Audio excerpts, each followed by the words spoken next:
Muy buenos días, hermanos en Cristo y María. Una mañana más aquí para compartir la palabra dulce de Dios. Hoy es jueves eucarístico, jueves 4 de mayo de 2023. Les habla el Padre Tomás Galarza Figueroa y este es su canal de gracia y bendición. Fíjense que para la Iglesia de Puerto Rico esta debería de ser una fecha sumamente importante. Pues hoy se conmemora la fiesta del único beato que tiene Puerto Rico, Carlos Manuel Rodríguez Santiago, el Beato Charlie. Sin embargo, hay que apuntar que ese no fue el día de su muerte. Él muere el día 13 de julio de 1963. Pero lo que sí ocurrió en esa fecha es que ese día él recibió el sacramento del bautismo y fue en la iglesia Catedral de Caguas, Dulce Nombre de Jesús. Hay que destacar que es importante recordar que a excepción de San Juan Bautista, cuya fiesta se celebra el día de su nacimiento, y lógicamente María Santísima, todos los demás santos celebran el día de su Pascua, es decir, cuando fallecieron. Sin embargo, en el caso de nuestro beato, la Conferencia Episcopal Puertorriqueña decidió trasladar su fiesta del 13 de julio, que fue cuando murió, al 4 de mayo. Tiene una importancia capital. Eso se hizo así para que la misma se celebrara durante el tiempo pascual y de esa forma seguir en sintonía con su frase emblemática: vivimos para esa noche. Esta fue la que él utilizó, patentizó, por lo menos la iglesia a él se la acomoda. Él la utilizó durante su estancia en la tierra y se refería justamente a la vigilia pascual. Vivimos para la resurrección. Pidamos por intercesión del Beato Charlie, pedimos para que nuestros enfermos sean tocados, sanados, liberados.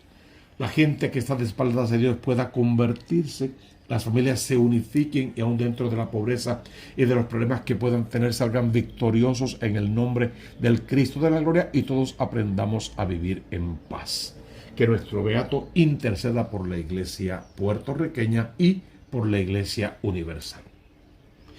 La primera lectura de hoy está tomada del libro de los Hechos de los Apóstoles en el capítulo 13, versos 13 al 25. Hermanos, si tienen una palabra de exhortación para el pueblo, hablen. ¿De dónde sale esto? Es que Pablo está haciendo su primer viaje. ¿Y dónde llega? A la sinagoga. Pablo siempre va a intentar empezar por el principio, por lo correcto. Y lo correcto parece ser llevar el evangelio primero a los judíos. Por lo tanto, entra a la sinagoga. ¿Qué fue lo que hizo Pablo? Pablo y sus compañeros se hicieron a la mar en Pafos y llegaron a Perge de Panfilia. Juan los dejó y se volvió a Jerusalén. Ellos, en cambio, continuaron y desde Perge llegaron a Antioquía de Pisidia. El sábado entraron a la sinagoga y tomaron asiento. Acabada la lectura de la ley y de los profetas, los jefes de las sinagogas les mandaron a unos a que les dijeran. Hasta ahí, hermano, hasta ahí. ¿Quiénes son Pablo y sus compañeros? Pues podemos estar hablando de Pablo, de Bernabé, también podemos hablar de Juan Marcos y de otros cuantos más que les acompañaban, les seguían y aprendían de ellos. Bernabé es un personaje que no podemos olvidar.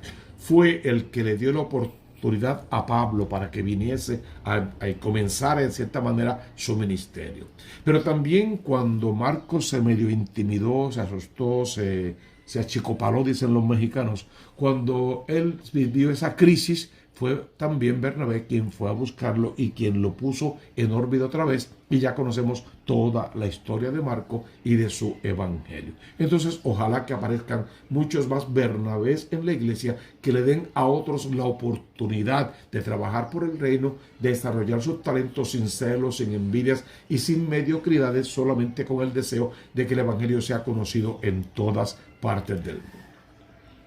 Pablo ahora va a comenzar a ser una especie de protagonista, sin olvidar que el único protagonista en la iglesia verdadera es el Cristo de la gloria. Pero Pablo, de 0 a 100, de perseguidor a promulgador y de asesino a quien viene en nombre de Cristo a ofrecer y a dar la verdadera vida.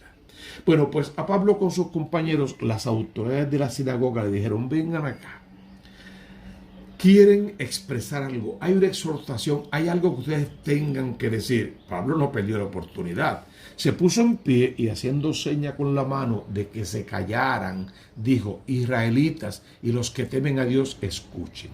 Si Pablo hace signo de que se callaran, eso pudo haber sido porque cuando los presentaron, la asamblea no creyó que de verdad ese perseguidor, ese asesino estuviese allí frente a ellos y ahora con una nueva aura, una nueva identidad, si quieres, una nueva personalidad, un parecimiento total al Cristo de la gloria.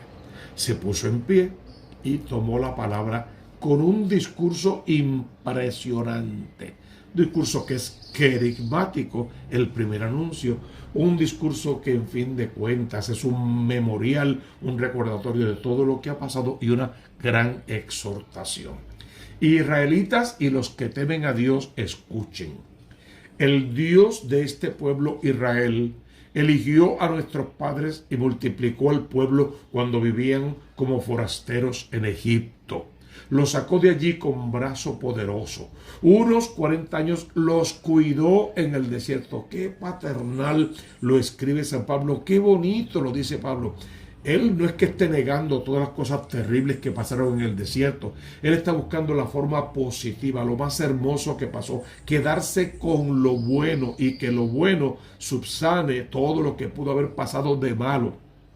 No viene aquí a hablar de lo malo que fueron los israelitas. Viene a hablar de lo bueno que es Dios y de lo bueno que podemos ser los israelitas y nosotros si escuchamos y atendemos de verdad a la palabra de Dios.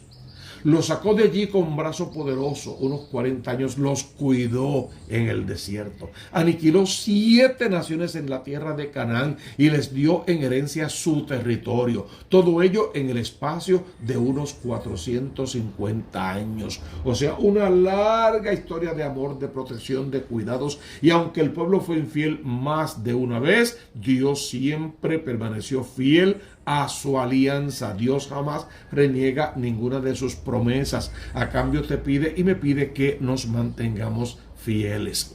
Luego les dio jueces hasta el profeta Samuel, el último de los jueces.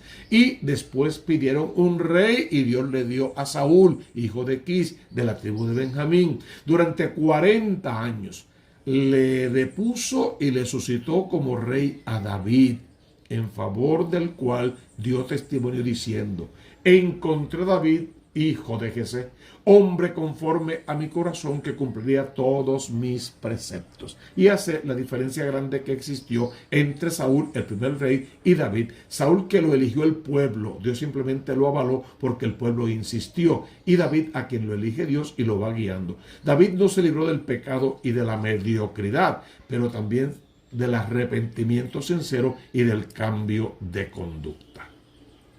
Según lo prometido, Dios sacó de su descendencia un Salvador para Israel, Jesús.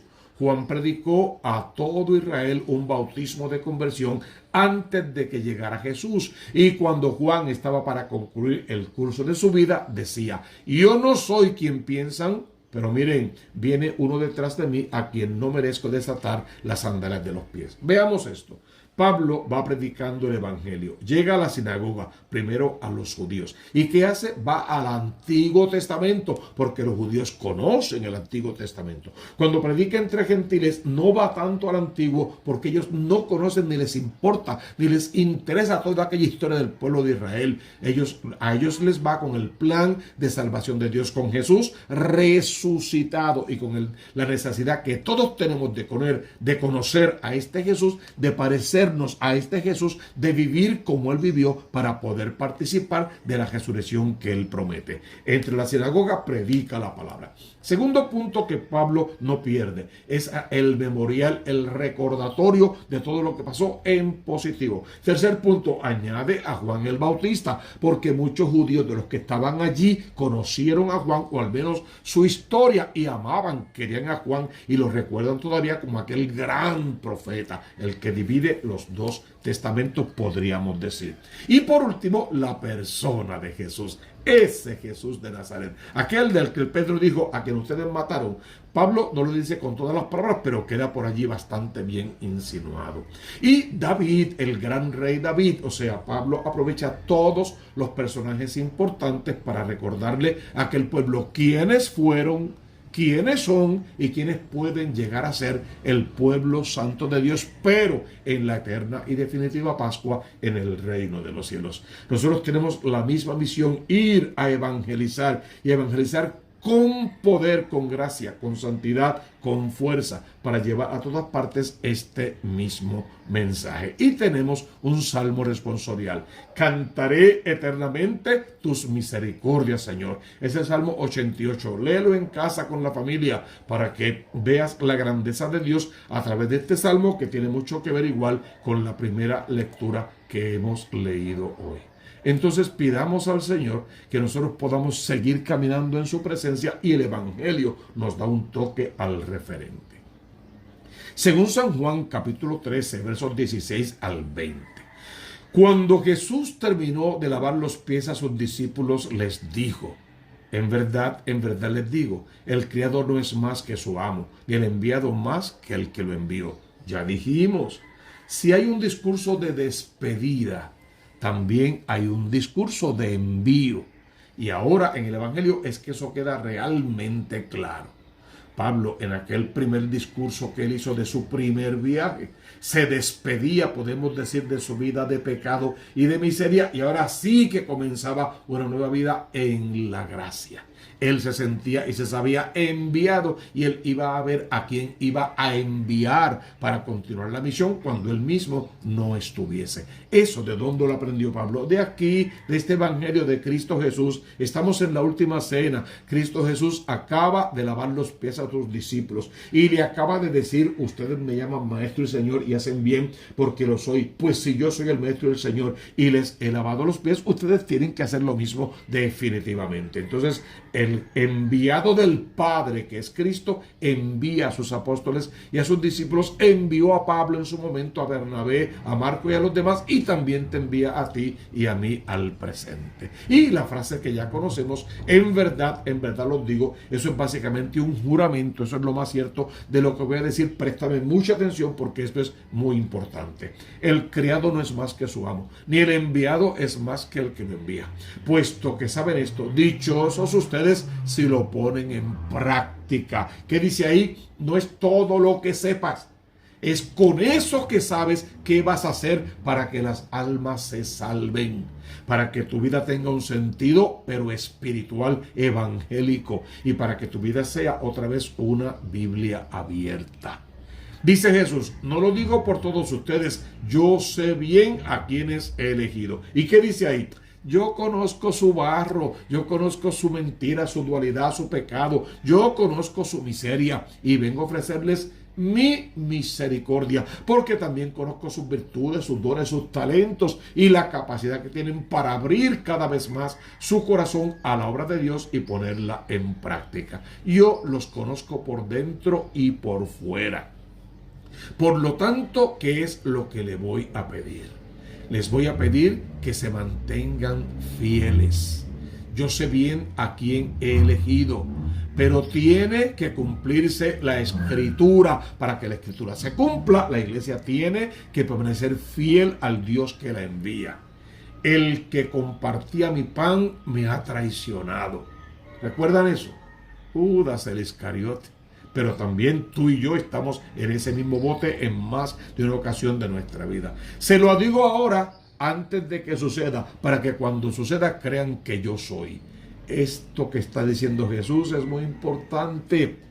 Todavía no ha pasado el evento de Judas y ya Jesús lo está adelantando. Se lo digo antes de que suceda. Como antes de que suceda, Jesús te ha dicho que si vives en pecado y mueres en desgracia, no verás su reino. Te lo dije antes de que suceda para asustarte. No, para que te conviertas, para que cambies, para que mejores tu situación, para que te hagas amigo de Dios, para que trabajes por el reino de los cielos.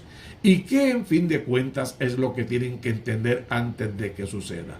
Para que cuando suceda crean que yo soy, y ese yo soy está más que dicho ya, para que sepan que yo soy Yahvé, yo soy su Dios, yo soy el Mesías verdadero, yo soy el Salvador del mundo, yo soy aquel en quien pueden confiar plenamente porque tengo para ti promesa de vida eterna. En verdad les digo, el que recibe a quien yo envié, me recibe a mí, y el que me recibe a mí, recibe al que me ha enviado.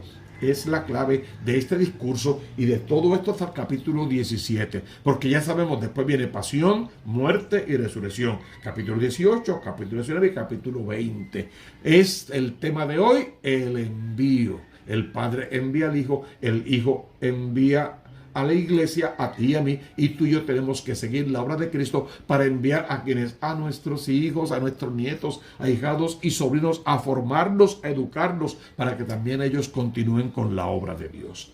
Que el Beato Charlie nos ayude a todos a crecer en santidad, que interceda por nosotros en favor de nuestra sanación física, emocional y espiritual, que la iglesia se fije en este santo varón y muy pronto lo canonice, y que nosotros, la iglesia de Puerto Rico, podamos tener este santo en nuestros altares con mucha y verdadera devoción.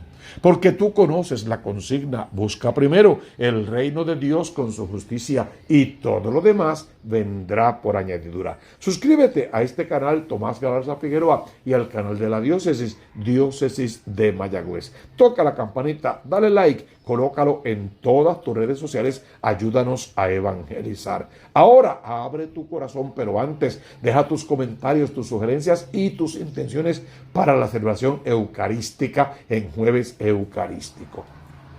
Abres el corazón al Redentor y desde lo alto recibe su bendición en el nombre del Padre y del Hijo y del Espíritu Santo. Amén, amén y amén.